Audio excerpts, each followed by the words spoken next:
Hello guys, this is Andreas Sombos for Tsombosphotography, and I just started this channel and because I just want to, I want to share with you my experience, and when I get new gear I want to review it for you. I want to take you on real world reviews, to take you on just outside instead of shooting charts and stuff like that that is too technical.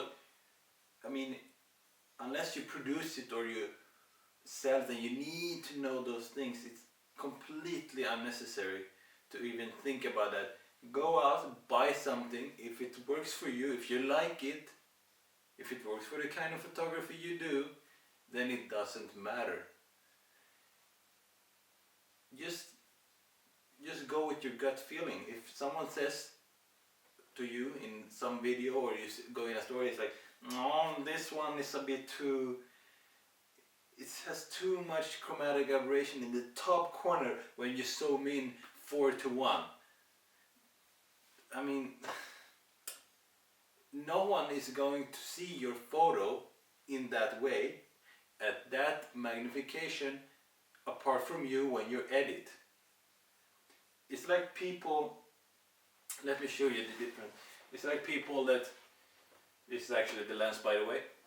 It's like people, they see a photograph, it's on the wall like in front of me like that, and they come and they're like, you know what, I can see some grain right here. And I just, I can lose it, because you're not supposed to look at photographs like that. In the real world, it doesn't matter. So without further ado, let's go into the lens unboxing. It's this one I have right here is the Tamron 70-300 f4 to 5.6. It's a quite a long name. DI-VC USD. The DI stands for, you know what? I forgot what it stands for. It's the,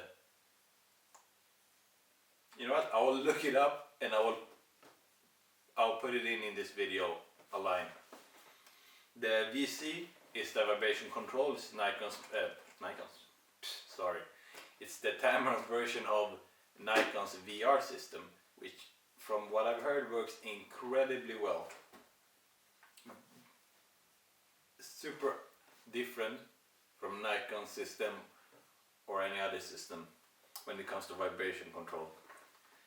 The USD stands for ultrasonic drive, which is basically what it means is that it's smooth in focusing. It's not like with the motor that the camera I'm filming this on have, the D7100, because it's engineered, it's a newer lens and it's engineered to work on your lower end cameras or mid-range cameras.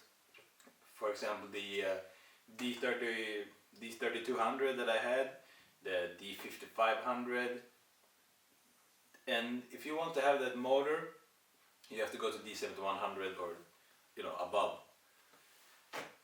So what else? Oh, the SP is means that it's a high quality model. It's one of their higher end lenses. And also, at least in here in Sweden, if you register it within 2 months of purchase, you get 5 years of warranty.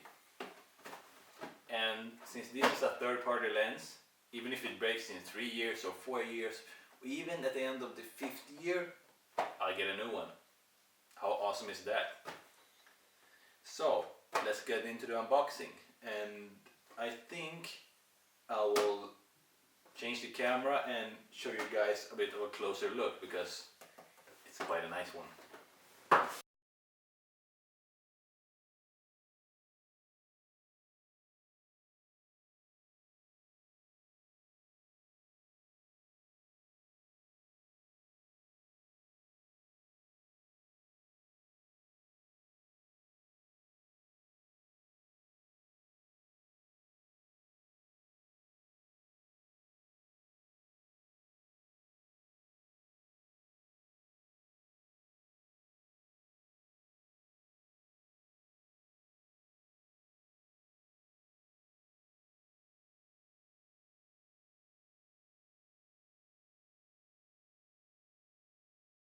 Alright guys, let's open this bad boy up.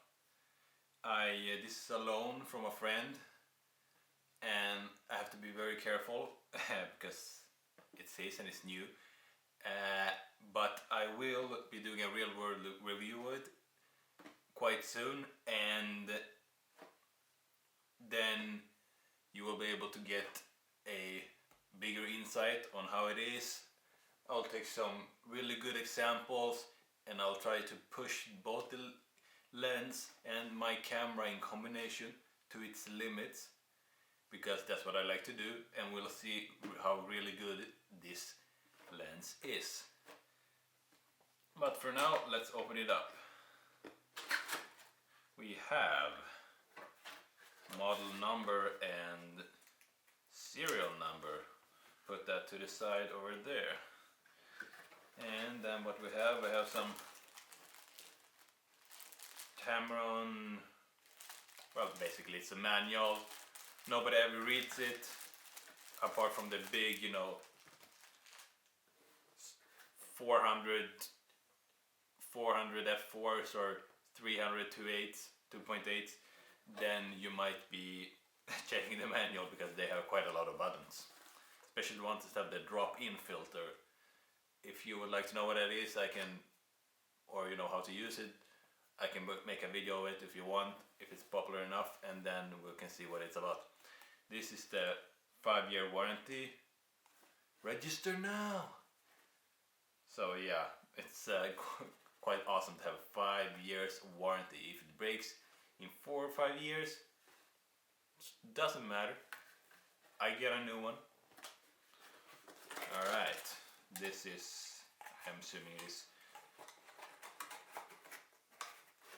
a house for it or something like that.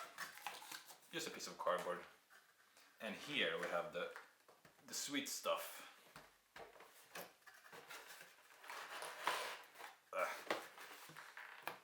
Alright, hang on. Alright, let's put this on the side. It's nice that it doesn't come in, in a bunch of, like with my 35mm I have on this camera I'm shooting with now. It had a plastic case around it. Same is with the 1.8 f1.8 85mm Nikon lens that I had, the prime lens, and it's just bad for the environment. This is better. A bit of cardboard, and then we have the plastic stuff.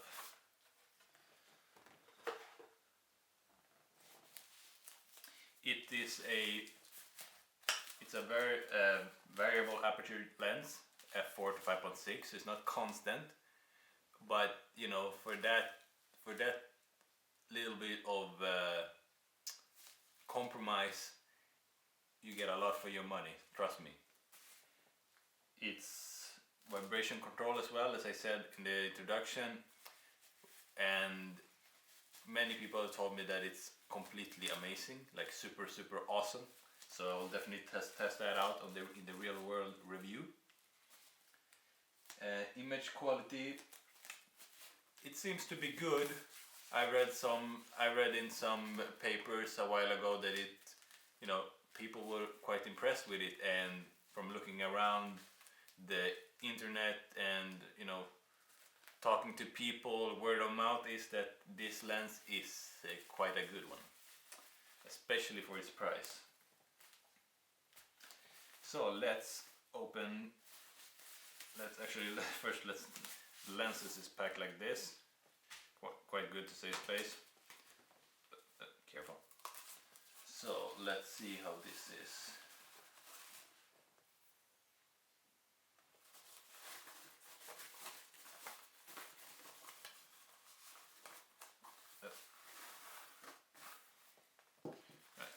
To the side. The lens is it's quite good. I'm already starting to feel like a pro. Just kidding. But it does make you look cooler having a big ass flower shaped lens hood. I kind of like that. And you know what? It's actually, even though it's like 400 or about 450 bucks right now on Amazon. This lens hood is actually harder plastic, and I think it would take a better beating, a longer beating than the Nikon 70-200 VR2, which is around $2,000. And because that one, you know, it bends in more. It's more like rubbery, but you know, this just feels sturdier.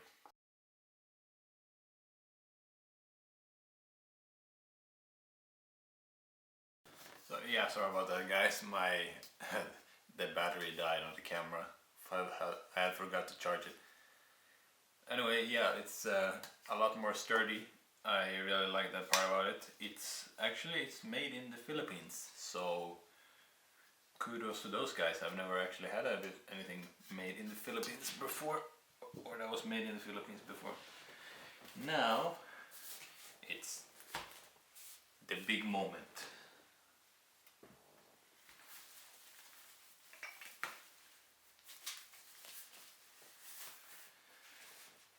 Here it is. Dun dun dun. It's, you know what, it actually feels heavier than I expected it to. You know, it doesn't feel as flimsy as one might expect, given the price range that this lens is in. It's quite meaty actually, and it's a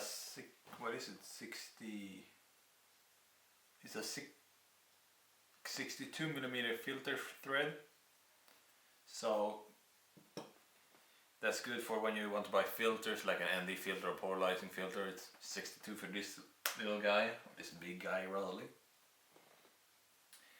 And you know, some lenses that I've had, they feel quite, you know, a bit flimsy and cheap, but I'm really impressed with this one. It feels well made. It's really good balanced, and you know, it's heavy in this end, where I guess this is where all the electronics are, you know, all the gears, the motors, everything is in this part of the lens. Some of that extra weight though is from the VC, the vibration control, and the autofocus, the USD motor. So that's where some of that weight come from.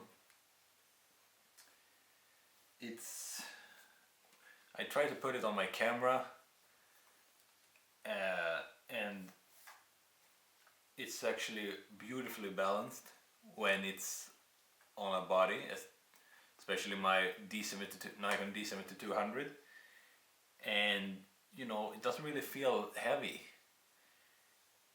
It's really good balance on that camera, and many other cameras I'm sure.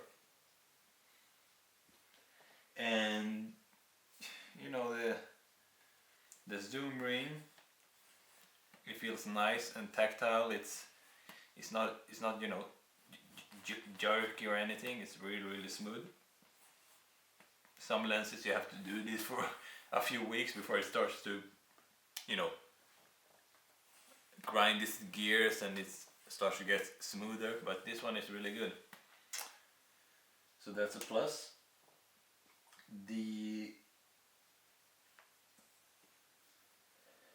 What else was I gonna say about this one?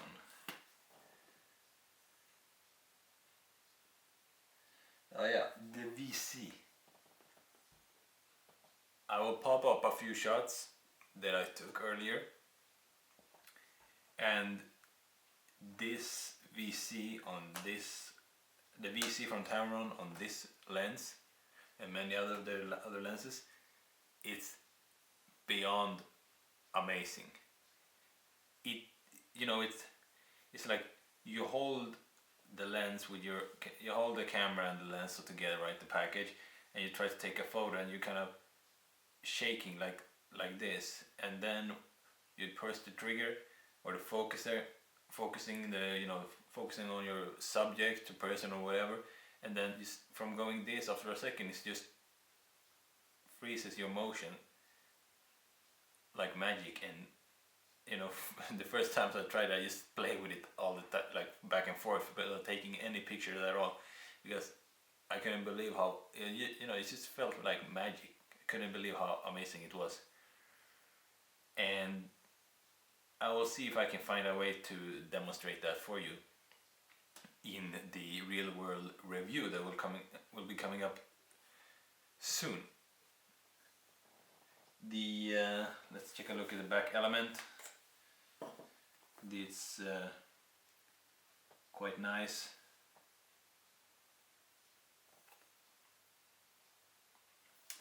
And yeah,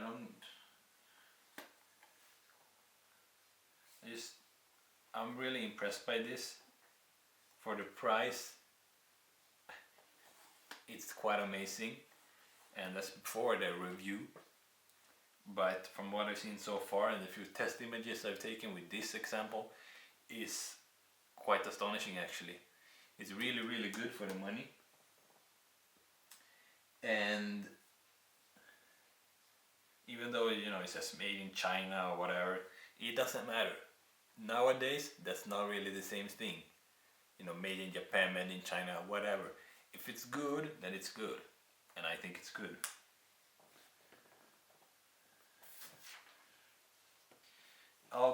As I said, I'll be doing a real review of this soon, so stay tuned for that.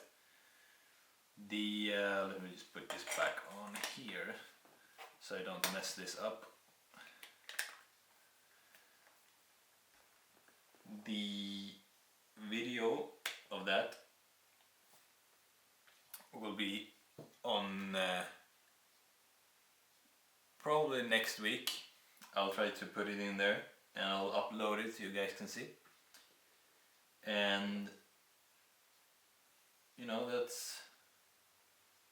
that's all I have to say about this unboxing right here of the Tamron 70-300 SP DIVC USD. I'm really impressed by this lens, and it just feels a lot like you get a lot more out of it than what it's worth. I'm not telling you guys, Tamron, if you're listening, don't jack up the price. Don't put a higher price tag on it. I'm just saying that it's amazing what you get for the money. Because the Nikon's version is more expensive than this one, and not a tiny bit either. This one is about 450 bucks or 2,890 crowns in Sweden, and the Nikon one, 70-300 VR, which is actually a 4.5 to 5.6, not 4 to 5.6. So this one is letting in a little bit more light at the 70mm mark, the widest angle, and that one is 5,000 plus crowns. Dollars, I'm not sure. I wouldn't want to give you wrong false advertising, but I'll put it in the dialogue. I'll put it in the description below what the current prices are of this one and the Nikon 70-300 VR. And it's subjective, but for me, I don't find any reason to go with anything other than this one. So guys, thank you a lot for watching this video. If you like it, please subscribe. It helped me out a lot. I want to create a lot more content for you guys. It will be not just real world reviews, but a bunch of other stuff, not just unboxings or lens reviews or camera body reviews. It will be everything about photography as I continue to go on, and I really want to share that with you guys. So do me a favor, if you liked it, subscribe, like it, hit that like button, share with your friends. Anybody can be interested. It's really good to learn, and also I can't wait to share more stuff with you guys. It's my passion, photography, and you guys that watch this video, I'm sure it's one of your big passions too. And I really hope you like this video, and I'll be coming out with the lens review for this Tamron 7300 as soon as possible. I'll post my social links, the links to my social sites below in the description, and you can check out more about me there, see some other photos I've taken, and I'll see you next time. So to sum up, I'm Andreas Tsombos for Tsombosphotography, and have a good evening. See ya.